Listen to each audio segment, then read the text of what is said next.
दर्शकों नमस्कार। ग्वालियर डायरी के इस अंक में मैं अमित श्रीवास्तव आपका हार्दिक स्वागत करता हूं। कहते हैं सपने वो नहीं जो नींद में आते हैं, सपने वो होते हैं जिनसे नींद नहीं आती। आज हमारे बीच में उपस्थित एक ऐसी शख्सियत जिनका नाम है अरविंद सिंह भदौरिया जी, जो कि मोटिवेशनल है, जिससे हम जानना चाहेंगे कि अधिकतम सफलता हम कैसे प्राप्त कर सकते हैं, जिससे कि बच्चे अपने भविष्य को सुनहरा बना सकें, जिससे वो अपने जीवन में अपने पैरों पे खड़े हो सकें। तो अरविंद सिंह भदौरिया जी, सबसे पहले आपका दूरदर्शन में हार्दिक स्वागत। नमस्ते। और मैं दूरदर्शन टीम को धन्यवाद दूंगा कि मुझे दोबारा बुलाया और अपनी बात को लोगों को समझाने के लिए या बताने के लिए मौका दिया। थैंक यू इस बात के लिए। अरविंद जी, सबसे पहले हम आपसे जानना चाहेंगे कि सफलता, अधिकतम सफलता ये क्या है, किस तरह की होती है, इसके बारे में आप हमारे बच्चों को और दर्शकों को बताएं। जी जी, देखिए ये आपने जो क्वेश्चन ये बहुत प्यारा पूछा है और मुझे ऐसा लगता है कि इस समय इस क्वेश्चन की जरूरत भी है। सफलता, तो यदि हम एक आम नजरिए से देखें तो सफलता क्या है? एक बहुत अच्छी नौकरी मिल जाए, एक बहुत अच्छी गाड़ी हो हमारे पास, एक बहुत अच्छा बंगला हो, इसे हमने सफलता मान लिया है। लेकिन मुझे लगता है कि ये सफलता नहीं है। सफलता ये है कि जो मैं मनुष्य हूं और मनुष्य होने के बाद जो मनुष्य वाले सारे गुण मेरे अंदर हैं कि नहीं, और उन गुणों के अकॉर्डिंग मैं सोसाइटी को कुछ दे रहा हूं कि नहीं, वो सफलता है। जैसे उदाहरण के लिए एक टीचर, वो सफल है यदि उसने अपना एक लक्ष्य बना लिया है कि मुझे टीचिंग के क्षेत्र में ही एक क्षेत्र पर पहुंचना है, मतलब अपने बच्चों के ऊपर काम करना है और बच्चों को मतलब देश का एक बहुत अच्छा नागरिक बनाना है, तो मैं मानूंगा कि वो टीचर जो है एक सफल टीचर है। सर, इसी तरह हम जैसे सफलता के बारे में आपने बताया कि सफलता क्या है, हम ये भी जानना चाहेंगे कि वास्तविक सफलता, जिसको कहते हैं कि वास्तविक सफलता है कि हमने जैसे अभी आपने बताया कि घर गाड़ी मोटर ये सफलता नहीं है, तो वास्तविक सफलता ये क्या होती है, इसके बारे में भी आप हमारे बच्चों। हाँ, देखिए इसको मैं ऐसे स्टार्ट करूंगा कि रविन्द्रनाथ टैगोर जी का एक स्लोगन है कि मैंने सपना देखा, जीवन आनंद है, और जीकर देखा तो सेवा ही आनंद है। जब हम इस चीज को समझेंगे और इसको अपने मानस पे उतारेंगे तो हमें ऐसा लगेगा कि यदि हम सोसाइटी में सेवा भाव से कोई काम कर रहे हैं तो वो सफलता है। आज हम अपने बड़े बड़े आविष्कारकों को देखें, चाहे वो न्यूटन हो, आइंस्टीन हो या और जो लोग हों, तो क्या उन्होंने जो काम किया वो खुद के लिए किया? नहीं, उन्होंने एक लक्ष्य बनाया और उस लक्ष्य को बनाने के बाद उस लक्ष्य के ऊपर उन्होंने काम किया, तो उसके कारण जो उनके आविष्कार हुए उसका हम सब लोग फायदा उठा रहे हैं। तो मुझे लगता है कि सफलता वो है जो मेरे द्वारा किया जाए और हमारी इस पूरी सोसाइटी को लाभ हो। और मुझे इसमें तो एक चीज और भी लगने लगी है कि अब जो ग्लोबलाइजेशन हो चुका है, पूरी दुनिया हमारी हो गई है और हम दुनिया के हैं, हमारे द्वारा कुछ इतना अच्छा हो कि उसका लाभ पूरी दुनिया ले सके, तो वो एक्चुअल में सफलता है। इसी तरह अरविंद जी, हम ये भी जानना चाहेंगे कि सफलता के बारे में, जैसे आपने बताया कि सफलता क्या है, सफलता कैसे प्राप्त की जा सकती है, लेकिन सफलता को प्राप्त करने के लिए बच्चे किस तरह की मेहनत करें, किस तरह उसका प्रयास करें। क्योंकि कई बार हम देखते हैं कि बच्चे मेहनत बहुत करते हैं और बहुत कुछ अपना प्रयास करते हैं, लेकिन उनको सफलता नहीं मिलती, तो कहीं ना कहीं वो डिमोरलाइज भी होते हैं, उनका मन भी टूटता है, हिम्मत भी टूटती है और वो कहीं ना कहीं नीचे की तरफ उनकी सोच बदल जाती है। तो सफलता को सही मायने में हम किस तरह प्राप्त कर सकते हैं, ये भी हम आपसे। हाँ, तो जैसा कि आपने शुरू में कहा सपना, आपने जो अपनी बात की शुरुआत करी सपने को लेके की, तो मेरा मानना है कि बच्चा पहले एक सपना देखे और वो सपना ये देखे कि वो जिंदगी में क्या बनना चाहता है, मतलब उसके पास खुद का एक ब्लूप्रिंट होना चाहिए कि वो जीवन में ये करना चाहता है। और जब उसके पास वो ब्लूप्रिंट आ जाएगा तो उस ब्लूप्रिंट के अकॉर्डिंग वो काम करना स्टार्ट करेगा। होता क्या है कि हम सफल होना चाहते हैं लेकिन हमें ये मालूम ही नहीं है कि सफलता है क्या। अब जैसे कोई बच्चा है वो डॉक्टर्स बनना चाहता है, तो ठीक है, अब जैसे ही उसके मन में ये आया कि मुझे डॉक्टर्स बनना है, तो सबसे पहले वो ये मालूम करे कि डॉक्टर बनने के बाद मुझे फायदा क्या क्या होगा। तो उसको ये समझ में आ जाएगा कि बहुत बड़ा फायदा ये होगा कि वो मरीजों के ऊपर काम कर सकेगा। अब वो दूसरे नंबर पे ये मालूम करे कि डॉक्टर बनने के लिए मुझे किस तरह के एग्जाम देने होंगे और उस एग्जाम को देने के लिए मुझे कितने घंटे पढ़ना होगा, और उन्हें पढ़ते समय मेरा जो मस्तिष्क है ज्यादा बैलेंस बना रहे। तो जो मैं पढ़ रहा हूं वो पढ़ने के बाद में उसका जो उत्तर दूं तो उसके हमारे पास रिजल्ट आए। तो जनरली हो क्या रहा है कि इस आपाधापी में, इसको मैं ऐसे और समझा सकता हूं कि आज से शायद 1957 की बात है, एक डॉक्टर थे, उनको नोबेल पुरस्कार मिला। तो उनसे किसी मीडिया वाले ने पूछा कि मनुष्य सबसे बड़ी गलती क्या कर रहा है।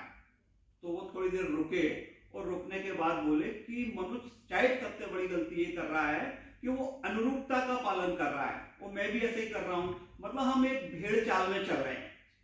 क्या डॉक्टर बनना ही सफलता है? नहीं। क्या हम एक एक्टर नहीं बन सकते? क्या हम एक कवि नहीं बन सकते? क्या हम एक टीचर नहीं बन सकते? क्या हम एक आर्किटेक्चर नहीं बन सकते? नहीं, हम सारी चीजें बन सकते हैं। तो सफलता के लिए बस हम अपना एक ब्लूप्रिंट बना लें। जैसे कोई भी आर्किटेक्चर है, जब वो किसी बिल्डिंग को बनाता है तो उसके पास एक ब्लूप्रिंट होता है। तो हम अपने लिए एक ब्लूप्रिंट बनाएं और उस ब्लूप्रिंट को, मतलब उसको बाहर निकलने के लिए जिन जिन चीजों की जरूरत है उन चीजों का हम पालन करते रहे और 100% व्यक्ति सफल हो ही जाएगा, बच्चा सफल हो ही जाएगा। अरुण जी, इसी तरह जैसे हमने अपने आपसे सफलता की बात की है, हम आपसे ये भी जानना चाहेंगे कि सफलता और असफलता, इसमें क्या अंतर है और हम किसको असफल माने और किसको सफल माने। ये भी एक बड़ा सोचने का विषय है कि कभी कभी हम सोचते हैं कि हम क्या असफल ही हो गए, क्योंकि हम कुछ तो प्राप्त कर लेते हैं जीवन में लेकिन कुछ प्राप्त नहीं कर पाते, तो हम अपने जीवन को असफल भी मानने लगते हैं बच्चे। और कई बच्चे मानते हैं कि हमने तो इतना प्राप्त कर लिया, यही सफलता है। तो सफलता और असफलता में क्या डिफरेंस है, इसके बारे में भी हम आपसे जानना ये एक्चुअली में जो आपका क्वेश्चन है बड़ा गहरा क्वेश्चन है। मैं जब से पैदा हुआ या जब से मैंने होश संभाला, मुझे एक ही बात सुनने को मिली कि सफल होने का मतलब है बहुत सारा पैसा होना चाहिए, एक अच्छी गाड़ी होनी चाहिए, तमाम तरह की चीजें। मुझे एक्चुअल में ये बताया ही नहीं गया कि सफलता क्या है। मुझे ऐसा लगता है कि इस पृथ्वी पे जब मैं आया तो मैं डिवाइन हो जाऊं, मतलब मैं पूर्ण रूप से दिव्य हो जाऊं। और यदि मैं डिवाइन हो जाता हूं तो वो सफलता है। अब चूंकि मुझे ये बताया नहीं गया, मेरी प्रोग्रामिंग इस तरह की नहीं की गई, मुझे तो बस एक कंडीशनिंग मेरे दिमाग की कर दी गई कि आप बहुत अच्छे डॉक्टर बन जाएं, इंजीनियर बन जाएं, सिविल सर्विस में आपका सिलेक्शन हो जाए तो आप सफल हो गए। नहीं, सफलता यही नहीं है। सफलता तो ये भी है कि मैं बहुत अच्छा टीचर बन जाऊं और टीचर बनने के बाद मैं बहुत सारे बच्चों को शिक्षित कर दूं। तो एक्चुअल में जो सफलता और असफलता है उसको हम ही लोगों ने अपने तरीके से डिफाइन कर लिया है। तो सफलता एक्चुअल में वो है, एक तरह से मैं इसको ऐसे और समझाने की कोशिश करूंगा कि जो मैंने अपना एक टारगेट बना लिया, मैंने अपना लक्ष्य बना लिया और लक्ष्य बनाने के हिसाब से मैं उसके ऊपर काम करने लगा। और इसको मैं असफलता को ऐसे कहूंगा कि जो मैंने लक्ष्य बनाया और उस लक्ष्य तक मैं पहुंच नहीं पाया। तो अब मैं पहुंच नहीं पाया तो कोई बात नहीं, मैं ये देखूंगा कि कहां मुझसे गलती हुई जिस कारण मैं उस लक्ष्य तक नहीं पहुंच पाया। दूसरा, क्या और उसी से मिलते जुलते मेरे पास रास्ते हैं? यदि उससे मिलते जुलते रास्ते हैं मेरे पास तो मैं उन रास्तों पे चल लूंगा। तो मैं एक्चुअल में जो असफलता है वो मेरे दिमाग में बात नहीं रहेगी। इसी तरह अरविंद जी, हम आपसे ये भी जानना चाहेंगे कि जैसे सफलता प्राप्त करने के लिए हमारे कई लोग बोलते हैं कि आप अपने कोई सिद्धांत बनाइए, है ना, आपके सिद्धांत होने चाहिए तो आप सफल होंगे, अगर आपके पास सिद्धांत नहीं है तो आप बन नहीं पाएंगे। तो सफलता का सिद्धांत में क्या संबंध है? क्या सिद्धांत के माध्यम से ही हमको सफलता मिल सकती है, या हम अगर कोई सिद्धांत नहीं बना पा रहे हैं तो क्या हमको सफलता नहीं मिलेगी? ये भी हम आपसे जानना चाहेंगे। ये तो देखिए आपका बड़ा गहरा और मार्मिक क्वेश्चन है। एक्चुअल में बिना जो सिद्धांत के व्यक्ति को सफलता मिलती ही नहीं है। और ये सिद्धांत को थोड़ा सा मैं यहाँ पे खोलूंगा कि नियम क्या होते हैं, देश काल परिस्थिति के हिसाब से बदलते रहते हैं, लेकिन जो सिद्धांत हैं वो हजारों साल पहले थे और हजारों साल बाद भी रहेंगे। जैसे सफलता के लिए मैं एक उदाहरण से बताने की कोशिश करूंगा कि मैं अपने दाम्पत्य जीवन में सुखमय रहूं तो उसके लिए क्या सिद्धांत है। तो एक बड़ा सामान्य सा सिद्धांत है कि मैं चारित्रिक रूप से बहुत मजबूत रहूं, मैं गलती से भी दुश्चरित्रता के बारे में सोच भी ना पाऊं, और जब मैं सोचूंगा नहीं तो मैं दुश्चरित्रता कर ही नहीं पाऊंगा। तो सिद्धांत ये निकल के आ रहा है कि जो चीज हम करना चाह रहे हैं उसके लिए बिल्कुल एक ऐसी चीज है कि जिसको हम यदि करेंगे तो हम उसी जगह पहुंचेंगे। इसको मैं और थोड़ा सा उदाहरण देके बताना चाहूंगा। जैसे मुझे यहाँ से रेलवे स्टेशन जाना है तो मुझे ये मालूम होना चाहिए कि वहां की दूरी कितनी है, 2 किलोमीटर दूरी है, और वहां पे जाने के रास्ता क्या है। तो सिद्धांत एक्चुअल में वो चीजें होती हैं जिनके कारण हम शीर्ष पे पहुंच ही जाते हैं। तो सिद्धांतों का तो मुझे लगता है सफलता का चोली दामन का इसी तरह हम एक चीज और आपसे जानना चाहेंगे गौरव जी कि सफलता को हम कई बार ये देखते हैं कि आनंद से भी एक इनका दोनों का बड़ा आपस में संबंध है। कभी हम देखते हैं कि हमारे जैसे बच्चा छोटा होता है उसको एक पेंसिल मिल जाती है तो वो उसी में खुश हो जाता है, जब बड़ा होता है तो उसको कोई और चीज की चाहत होती है। तो जो सफलता का आनंद है ये इसका कोई क्राइटेरिया भी नहीं रहता अगर हम अपने जीवन में देखा जाए, क्योंकि हमको जितनी चीजें मिलने लगती हैं हमारी चाहत उतनी ज्यादा बढ़ने लगती है कि हम और आगे बढ़ें और हमें चीजें मिले और हम आगे उस चीज को पाएं।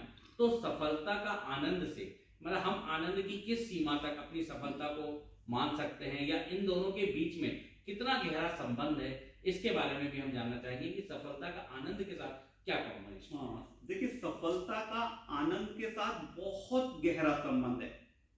आनंद क्या है थोड़ा सा अपन इसको देखते हैं। तो मुझे लगता है कि जो हमें महसूस हो रहा है वो महसूस मुझे अच्छा हो, वो आनंद है। अभी अमेरिका में एक खोज चल रही है, मतलब एक रिसर्च चल रहा है पिछले 70 सालों से। वो पिछले 70 सालों से रिसर्च ये चल रहा है कि एक्चुअल में व्यक्ति को खुशी कैसे मिलती है, आनंद कैसे मिलता है।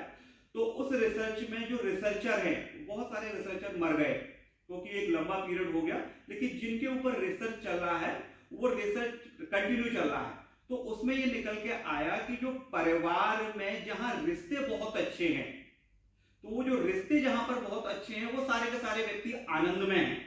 चाहे वो एक व्यक्ति उसमें अमेरिका चला गया हो, एक इंग्लैंड चला गया हो, लेकिन वो आपस में कनेक्टेड हैं।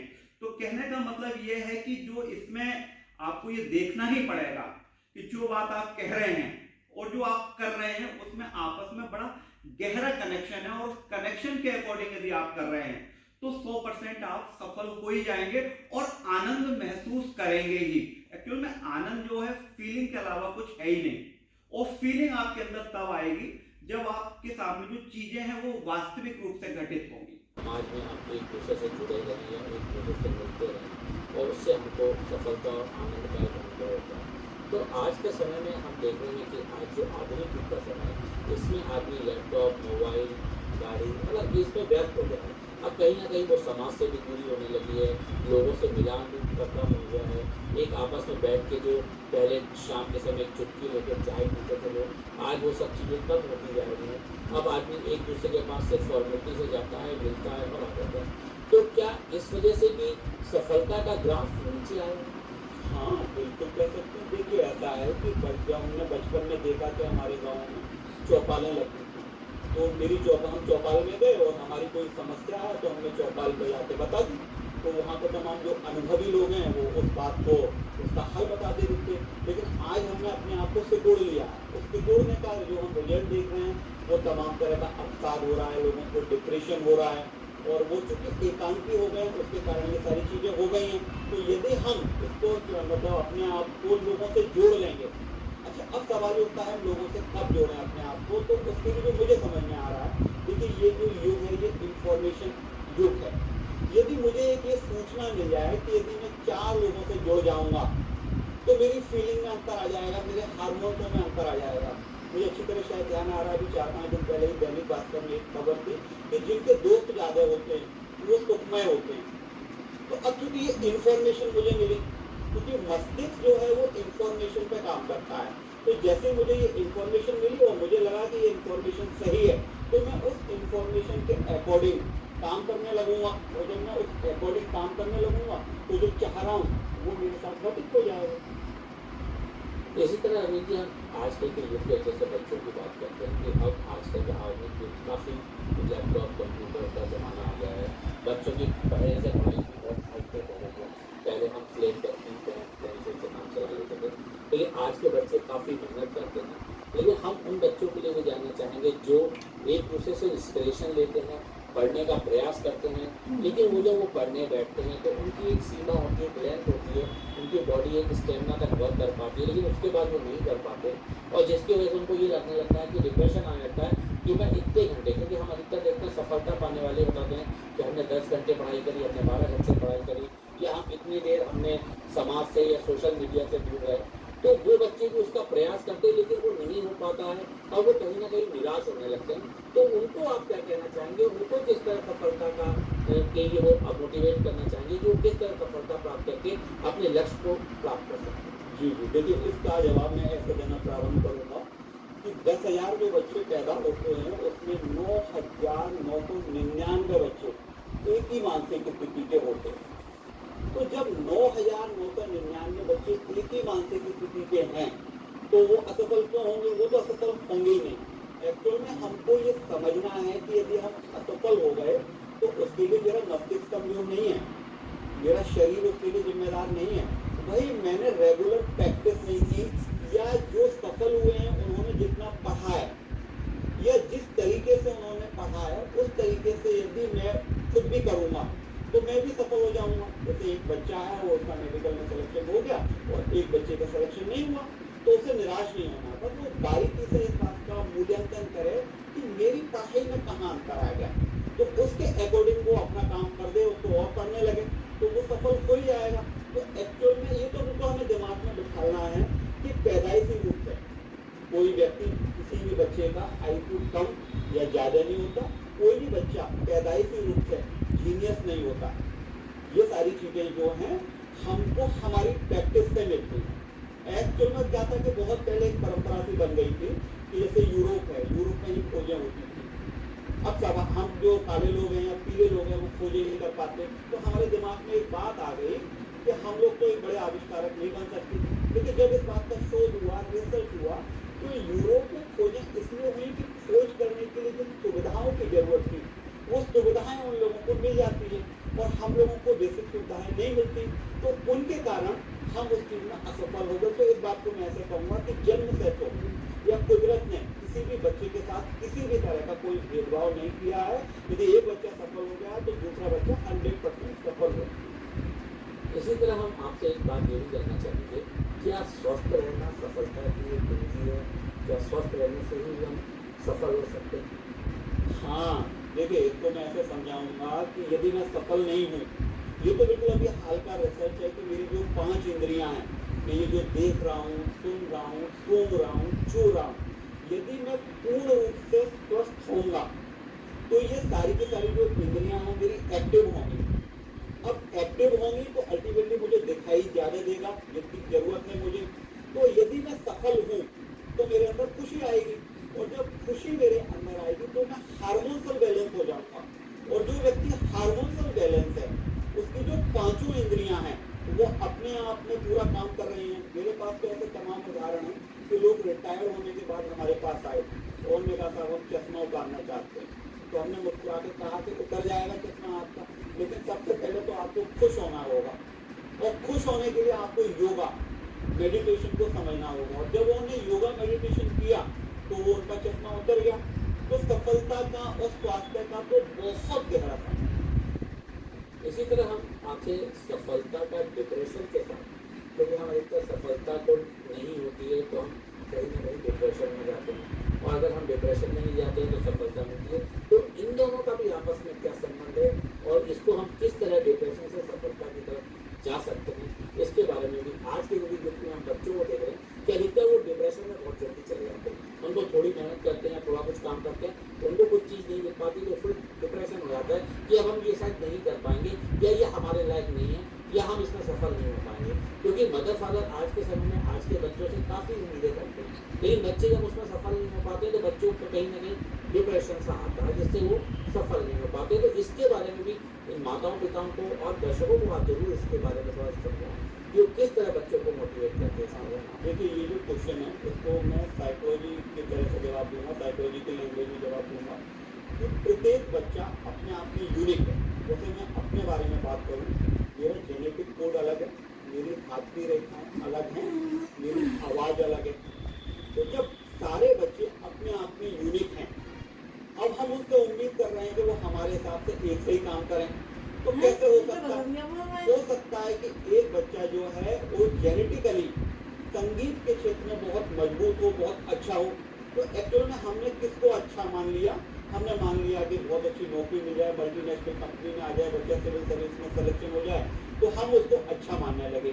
तो बस अब हमने बच्चे के ऊपर इसके दिमाग में ये बात डाल दी कि बेटा तुमको यही करना है। लेकिन कभी भी हमने बारीकी से उस बच्चे के पास बैठ के ये देखे नहीं कि उस बच्चे का रुझान किधर है। और जब हमने उसका रुझान देखे नहीं, अब हम बच्चे के ऊपर बस एक प्रेशर बना रहे बना के रखा हुआ है। तो मेरे पास तो इस तरह के तमाम केस भी आते हैं जिसमें हम देखते हैं कि बच्चे जो हैं डिप्रेशन में चले गए। तो यहाँ पे मैं माँ बाप को बस यही कहना चाहूँगा कि वो ये जो बच्चा मिला है ना हमें, इससे सबसे पहले तो हम ये मान के चलें कि ईश्वर के द्वारा दी हुई गिफ्ट है। और ये जो गिफ्ट है ना, तो इस गिफ्ट पे सारे राइट हमारे ही नहीं है। और फिर तो हमारे दिमाग में कई बार आता है कि जैसे मैं डॉक्टर नहीं बन पाया तो मैं अपने बच्चे को बना दूंगा। नहीं, ये जो गिफ्ट है, इस गिफ्ट को मैं बहुत सहज के रखूंगा और जैसे ही चलना चाह रहा है वैसे मैं चलाने की कोशिश करूँ। बस हम इसमें थोड़ा सा ऐसा करेंगे कि जैसे कुम्हार है, मुझे अच्छी तरह ध्यान आ रहा है कि कुम्हार जब बर्तन बनाता था तो हम ध्यान से देखते थे, तो कुम्हार जब बर्तन बनाता है तो बस वो उसकी निगाह पैनी रहती है, क्योंकि जरा सी जब निगाह चुकी तो बर्तन टेढ़ा हो जाता है। तो हम माँ बाप क्या करें कि बस बच्चों को ये देखें कि बच्चा किस क्षेत्र में जा सकता है, उस क्षेत्र में उसके लिए कोशिश करें या उसको उस क्षेत्र में जाने के लिए मोटिवेट करते रहें, अपनी चीज़ों को न छोड़ें। इसी तरह हम आपसे अरविंद जी एक चीज़ ये भी जानना चाहेंगे कि सफलता और संतुलन, क्योंकि हम देखते हैं कि अगर आज हमको कोई सफलता पानी है तो हम ये कहते हैं कि दिमाग में ठंडे रखें, दिल में आग रखें। किसी चीज़ को पाना है तो दिल में जरूर आग रखें लेकिन दिमाग ठंडा रखें। तो सफलता और संतुलन का आपस में क्या संबंध है, कितना इसकी जो संतुलित रहना सफलता पाने के लिए जरूरी है, क्या ये एक दूसरे के पूरक? हाँ, ये जरूरी नहीं, ये बहुत जरूरी है। बहुत जरूरी इसलिए है कि अभी हाल में शायद 4-5 साल पहले एक रिसर्च हुई है केमिस्ट्री में, और जिसमें उस आविष्कारक को नोबेल पुरस्कार भी मिला है। वो ये बताता है कि जो अर्थ का जो क्लॉक है और हमारा जो बायोलॉजिकल क्लॉक है वो आपस में कनेक्टेड है। जैसे यदि मैं संतुलित रहूंगा, संतुलन क्या है? संतुलन का मतलब ये है कि जो मेरा मस्तिष्क है वो हार्मोनल बैलेंस है। तो मेरा मस्तिष्क हार्मोनल बैलेंस कब रहेगा?